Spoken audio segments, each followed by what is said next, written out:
In this video, I will show you how to fix App Store not working on cellular data on iPhone. So you are probably seeing a message that's saying this, and I'm going to show you how you can fix it. So the first thing is going to our settings, and we can also click on this, or we can go to our home screen and click on settings. And here we're going to click on the search bar, and here we type in App Store. And now you click on the top one. And here you see when you scroll down that there is no cellular available. So when this is not available, this means your cellular data is turned off. And I'm going to show you how you can switch this on.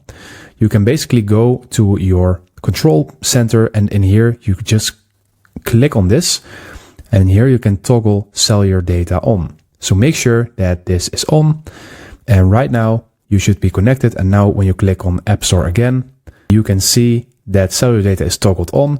And this is really important because this means that App Store is being able to run on cellular data, and sometimes this is off. So this means that App Store won't work when you do have cellular data.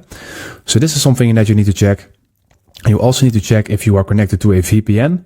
If you are, then disconnect this one, because this can also cause the App Store not loading. And then when it still does not work, then you can also check the internet browser and type in App Store outages. And then you can see if there is maybe a outage at the moment and that the servers are down. And if that's the case, you just need to wait a couple of hours until they will be fixed again. And I'm pretty sure that if you do all these steps, and you can also restart your phone when you do all these steps and then check the App Store, then it will probably work. So thank you guys for watching. Subscribe.